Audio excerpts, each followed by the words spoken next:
How has a symbol in a children's cartoon become synonymous with real world revolutions?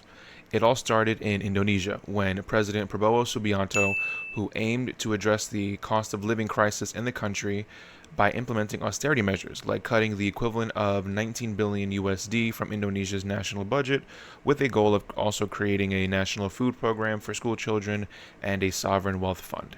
However, this program would cost 10 billion USD, with cuts coming to administrative services and energy costs. Cuts are also aimed at scholarship funding. Meanwhile, Indonesia's House of Representatives received a pay raise at the beginning of the year that was equivalent to 10 times the salary of the average citizen, but it was then eventually rescinded by the president following mass backlash. Additionally, while the government is making cuts to key sectors, they are also spending resources hiring influencers as communication advisors. The cuts to education, coupled with the poor job market and an increase in the military holding political positions, triggered student protests in February and March, which some reports claim is when the One Piece flag began making its appearance as a symbol of resistance against the Indonesian government. But it became more prevalent around Indonesian Independence Day, where truckers chose to fly One Piece flags rather than traditionally the national flag of Indonesia. The protests went viral, prompting the government to respond. Officials in Indonesia claimed that the act could be considered a violation of a 2009 law on desecrating the national flag, which carries a penalty of up to 5 years in prison. They also claim to have the authority to outright ban the flag, but at the making of this video, they have not done so yet. The result? Quote, "I don't even like anime," Dinda, a 31-year-old banker who said she changed her Instagram profile picture to the pirate flag, told regional news outlet CNA. But the way the government reacted, it made me want to post it even more. It's just a flag, chill.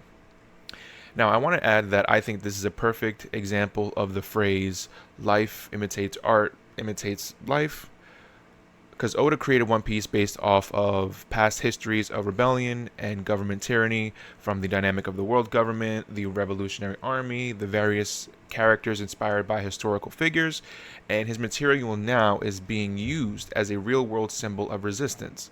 Oda makes it very clear who the bad guys are in One Piece, and it makes it all more easier to recognize the bad guys in real life. Now, recently, during protests in August, a food courier in Indonesia was killed while he was delivering an order by police, even though he had nothing to do with the protests. His death further highlighted the gig economy Indonesia heavily relies on and the lack of good quality jobs. The situation further deteriorated as protesters began ransacking officials' homes, and in response, the president fired 5 ministers within his own government.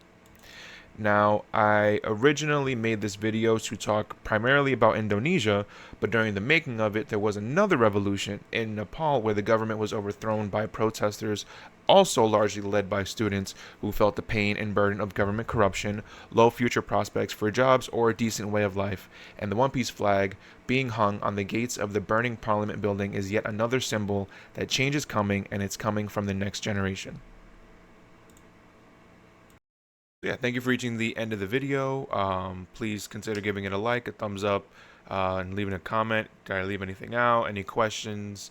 I do like making content like this, so hopefully I put out more videos like this and stuff. But yeah, y'all take it easy. Y'all be good.